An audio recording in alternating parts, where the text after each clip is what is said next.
What are some of the worst romance scams that people fall for? Let's find out, starting with number 6. Grandmother got scammed by a man from Ghana. A lonely grandmother and former probation officer from the UK, Beth Haining, warned other women about the perils of falling for online scams. She was conned out of £18,000 by her Ghanaian lover, Rodney Cudjoe. Beth fell for Rodney, a then 39-year-old Ghanaian musician 30 years younger than Beth, after meeting him on a dating app. Despite warnings from her children, she flew to Ghana, where Rodney proposed to her in front of friends, leading to a hasty wedding ceremony. Upon returning to the UK, Beth paid £3,000 to secure Rodney's spouse visa, only to find his demeanor abruptly changed. Despite initially being affectionate and attentive in Ghana, Rodney became sullen, moody, and critical in Britain. Beth, who had generously funded his ventures and provided for his needs, experienced continuous arguments and dissatisfaction from Rodney, who childishly complained about British weather, food, and work expectations. The once loving relationship turned sour, and Beth decided not to renew Rodney's visa, providing him with enough money for a return flight to Ghana. Unexpectedly, Rodney stayed in the UK and falsely accused Beth of hitting him. Beth, a 5'5" grandmother, was shocked by the accusation, which led to police involvement. She somehow wasn't charged anything, since we all know what menaces short grandmotherly women are. But the incident prompted her to file for divorce. Beth, co-author of the book The Girls Who Refuse to Quit, reflected on her experience, admitting she fell for the charm of a good-looking younger man from Africa who, in her opinion, was only interested in her money. She urges other women to be cautious and not fall for similar scams. Despite her background in risk assessments with criminals as a probation officer, Beth still wasn't able to see all the red flags she probably should have. Cudjoe, currently living in Birmingham and claiming asylum, maintained that he genuinely loved Beth and wanted the relationship to work. He said that the money was intended for joint business ventures, and his decision to speak to police was part of the reporting process required by the Home Office. So, what do you think? She meets this guy online, 30 years younger than her, and gets married to him basically right when she gets off the plane. Was it obvious that she was being taken for a ride, or because there was a ceremony with friends and family, Cudjoe's feelings might have been genuine? Let us know in the comments section. Number 5. The Hefty Catfish. Scammer Kerryann Williams used pictures of pretty women to dupe men into sending her money. Kerryann's scam was simple. She would get on dating apps, use the picture of a beautiful woman as her profile picture, and get into virtual relationships with men as a means to defraud them. So she's basically everyone currently online, right? Anyway, after getting into these relationships, Kerryann would find a way to get these men to send her money without ever meeting them. She usually told them that she had really bad ex or current boyfriends who put hands on her and that she needed help. Through this, she was able to con 19 men into giving her a total of £20,000. She scammed one guy using different identities 4 times. She was able to get £6,000 in total from him. Kerryann always told the pensioner that she would be his carer, but every time he sent her money, she stopped talking to him and then created another profile to start the scam over again. But the scamming gig came to an end when one victim hired a private investigator and another told the police about her scam. She was eventually arrested, and after being caught, Kerryann admitted 2 counts of fraud by false representation and asked for 17 counts of fraud to be taken into consideration, likely as part of a plea deal. The judge gave her a 2-year prison sentence for her efforts. Number 4. The Fake Italian. A 68-year-old widow from Long Island, Jane Cunningham, fell victim to a dating app scam on Zoosk to a scammer posing as a British petroleum contractor named Andrea Manuel. Over the course of about 8 months, the imposter swindled Jane in increasing amounts until he stole about $3 million. Claiming to be from Italy, Manuel convinced Jane to write checks for various reasons, including $24,000 to help with his allegedly damaged damaged oil rig, $465,000 after claiming he was picked up by Border Patrol in Texas, and a staggering $2 million for unpaid taxes. Manuel assured Jane that he had completed his contract with BP, retired, and was planning to return from the Gulf of Mexico to meet her in person. But this meeting never took place. The only evidence that Manuel, or Andrea, gave as proof he was a real guy was a copy of a license and passport, which we suppose is a fair amount of proof, right? He then told Jane that her $2 million bank check was stolen, with most of it deposited in an account belonging to someone named Sonia Gonzalez. So Jane went to the police about it, but still wrote 2 more checks totaling roughly $70,000 as instructed by Manuel. Eventually, she met with the FBI and filed a report with the Nassau County Police Department. Jane's lawyers requested Chase Bank to freeze activity related to an account where the remaining $1.9 million in stolen funds was believed to be. However, the bank said it couldn't provide information without a subpoena because of course it can't. At the time of this video, Jane's lawyers have filed to demand banking details necessary to file a claim against the alleged fraudsters, urging cooperation from Chase Bank, who apparently doesn't feel like cooperating. Number 3. Serial romance scammer. Former car salesman and full-time scammer Mark Raven, dubbed Britain's Tinder Swindler, was sentenced to 8 years in jail for defrauding 2 women out of more than £400,000 through an elaborate romance scam. Raven, 61, met grandmother Janet Pye on a dating app and manipulated her into selling her house and funding expensive trips, including one for their marriage in Las Vegas. Over an 18-month period, Raven scammed Pye out of roughly £320,000, forcing her to declare bankruptcy. Raven has an extensive criminal history with 58 previous convictions, including thefts and obtaining property by deception during his time as a car salesman. His activities extended beyond Pye as detectives discovered a second victim, Janice Tan, from Singapore, who fell prey to Raven's timeshare scam. Raven posed as an investigator, promising to recover lost funds for Tan. Instead, he tricked her into sending £108,000, claiming to be seriously ill in Dubai and needing the money for medical bills. Raven admitted to 2 counts of fraud and received a stern 8-year prison sentence. As for Pye, Raven convinced her to sell her £320,000 home, assuring her they would soon be purchasing a property worth over £1 million.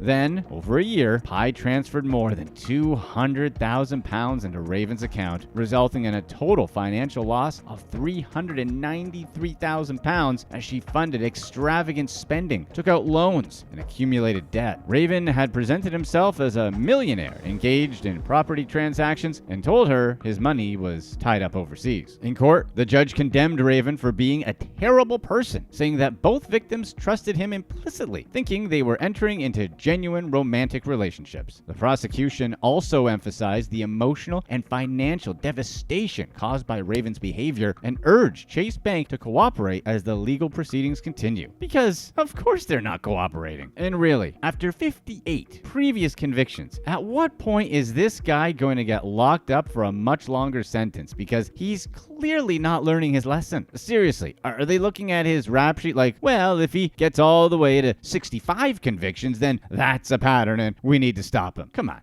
Number 2, Venmo me for the PJ?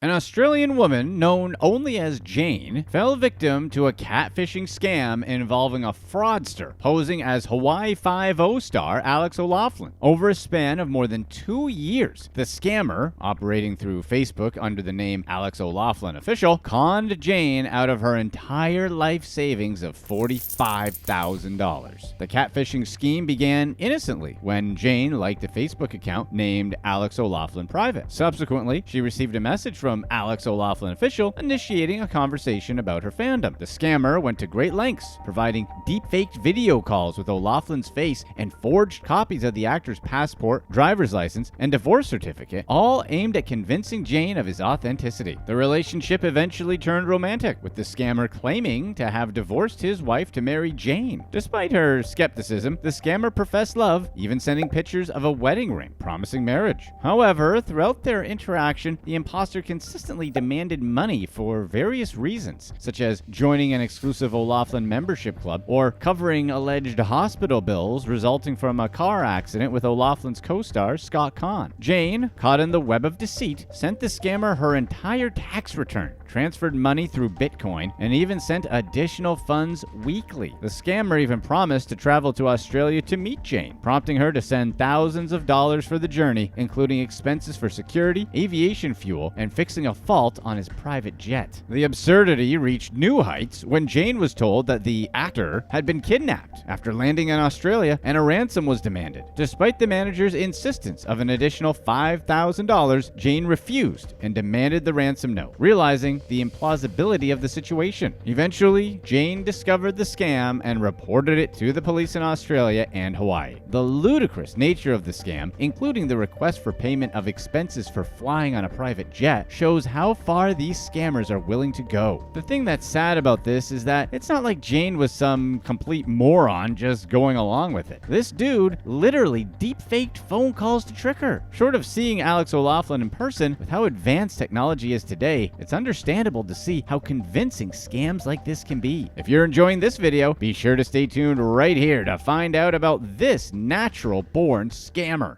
Number 1. Catfish gone right.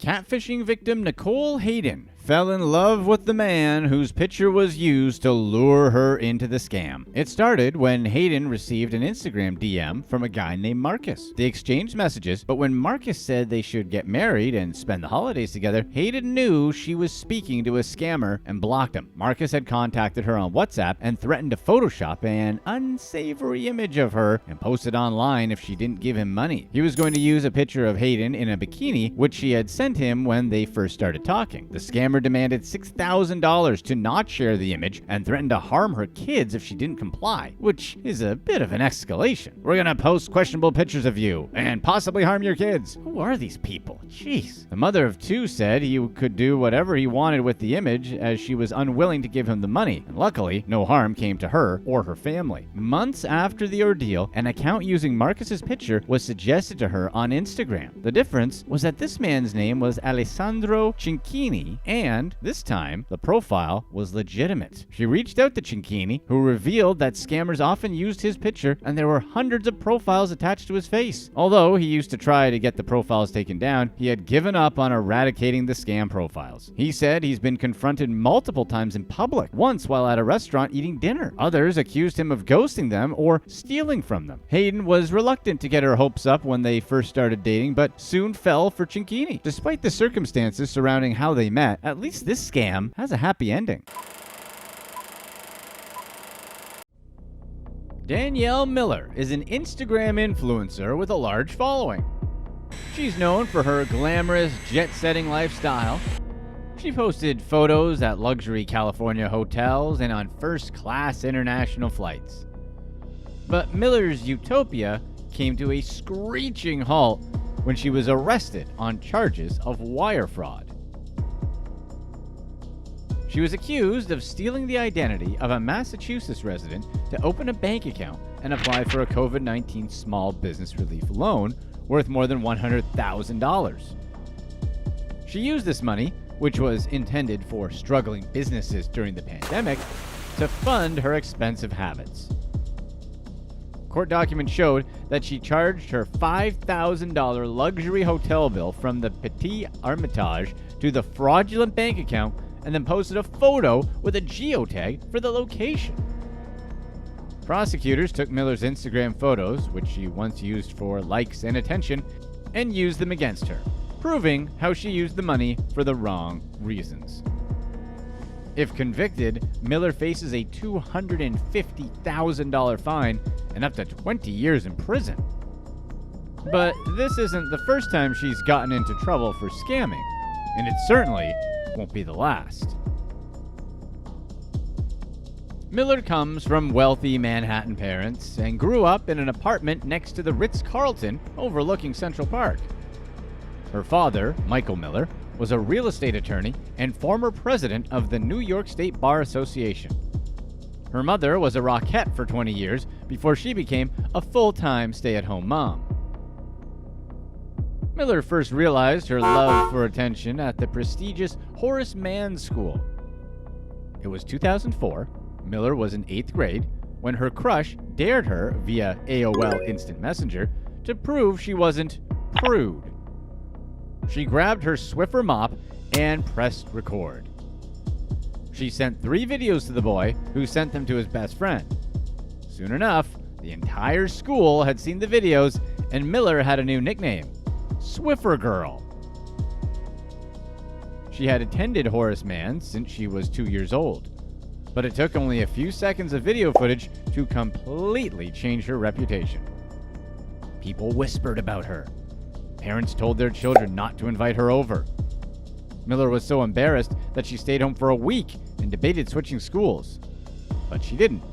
By 9th grade, Miller decided to ditch her nice, quiet girl identity and embrace her new reputation. She got a fake ID and started drinking and partying. Miller remembers herself as Horace Mann's it girl. For her sweet 16, her parents threw her a huge party and hired a Rod Stewart impersonator to sing Hot Legs. Miller's friends said she tried to pass him off as the real Rod Stewart, which she denies. Another friend claimed Miller lied about her father owning their apartment building. Her friends quickly caught on to her constant lies. Miller even admitted it, and this was just the beginning. Desperate to escape the reputation that followed her through high school, she moved across the country for college, enrolling at Arizona State University. When she told people she went to Horace Mann, they asked if she knew Swiffer Girl. A fraternity brother told the entire school about her in a university-wide email. Someone shoved a letter under her dorm room door saying that they knew about her past. She graduated from ASU in 2012 and moved to Los Angeles, living at the Hollywood Roosevelt Hotel in a pool cabana suite and working various PR jobs. She started dating a rich DJ and mingling with celebrities like Paris Hilton, David Arquette, Pharrell, and Skrillex. By 2013, Miller found herself with a new group of friends, including socialite Quentin Esme Brown. Brown climbed up the fame ladder herself, marrying reality TV star P.C. Peterson, the grandson of the founder of the private equity firm Blackstone. At their Las Vegas wedding, Tiffany Trump was their flower girl. One day, Brown got an angry phone call from her mother about a $20,000 credit card bill. Brown went to the bank and asked them to print out all of the checks written from her account in the past month. 5 of the checks were made out to Danielle Miller. Brown's mother called Miller's father, who cut her off from any further financial support and returned her leased Mercedes to the dealership. Still, she continued spending wildly on designer bags and expensive dinners. Hoping to get her life back on track, Miller applied and was accepted to Pepperdine University Law School in 2016. The summer after her first year, she moved to New York City, where she secured an internship with a family friend and New York Justice. She was good at the job, but continued her spending habits. She used her stolen credit card information to go to the Body Factory salon on the Upper West Side. When the credit card was reported twice for fraud, the spa noticed. When she went back to New York for Thanksgiving and booked an appointment at the spa, she was met by the police. She was charged with identity theft and grand larceny. Miller tried to sweet-talk the arresting officer, saying that her father is the head of the Bar Association. She was interning for a judge, and she hadn't even made the appointments herself. Her assistant did. It didn't work. Her connections did help at court, but her law career was put on hold. At this point, her father said that he didn't want any contact with his daughter anymore. Her mother said she still wanted a relationship, but cut her off soon after. In California, Miller met Mackenzie Day, a model with Marine veteran working in marketing. He saw Miller's potential as a clever marketer and decided to launch a PR firm together. Day thought Miller's father was financially supporting her the whole time. When Day wanted to end the relationship, Miller tried to stop him by saying she was suicidal. Day called the police, who brought her to the hospital for a psychiatric evaluation. He was able to get into her email account and discovered that she opened several credit cards and took out business loans in his name. Miller denied the loans and insisted that she and Day took out the credit cards together. She stole nearly $200,000 from him and their friend. To this day, Miller continues to deny it. After serving as a Marine in 2 wars, Day still calls his experience with Miller one of the most insane he's ever had. A few months later, she was arrested at the San Diego-Mexico border after a birthday trip with friends. She missed a court appearance in New York for the fraudulent spa charges and was picked up on a warrant. She pleaded guilty and was sentenced to a year at Rikers Island. At Rikers, she met Sierra Blass, another scammer who was in jail for violating parole after being convicted of identity theft. Blass was first arrested at Bergdorf Goodman in 2015 for stealing people's credit card information to go on a $20,000 shopping spree. Miller and Blass became fast friends in jail. In 2020, when Miller ran into Blass at a restaurant in Manhattan's Upper East Side, they devised a plan. Miller would be the trapper and take on the persona of a stolen identity, property, while Blas did more of the behind-the-scenes work. During COVID, they flew to Miami and rented a 2-bedroom apartment. They went on joyrides and Rolls Royces and shopping sprees at Balmain and Gucci. That spring, when stores started opening again, Miller tried to withdraw $8,000 from a woman's bank account, which triggered Chase Bank call 911. Miller and Blas were arrested in possession with 3 fake driver's license and credit cards, 6 cell phones, and $25,000 cash. They pleaded not guilty. Miller went back to prison for the second time that year. Blas bailed Miller out of jail, and she quickly got to work on a new scam. This time, she targeted the federal government. She hacked into the Massachusetts Registry of Motor Vehicles to steal 27 identities. Then she used people's information to apply for 10 loans from the Small Business Association, including the Economic Injury Disaster Loan. Several applications were denied, but one of them was successful. Federal government deposited $125,000 into a bank account Miller opened in another person's name. Over the next 8 months, Miller received 4 more loans worth nearly $1 million.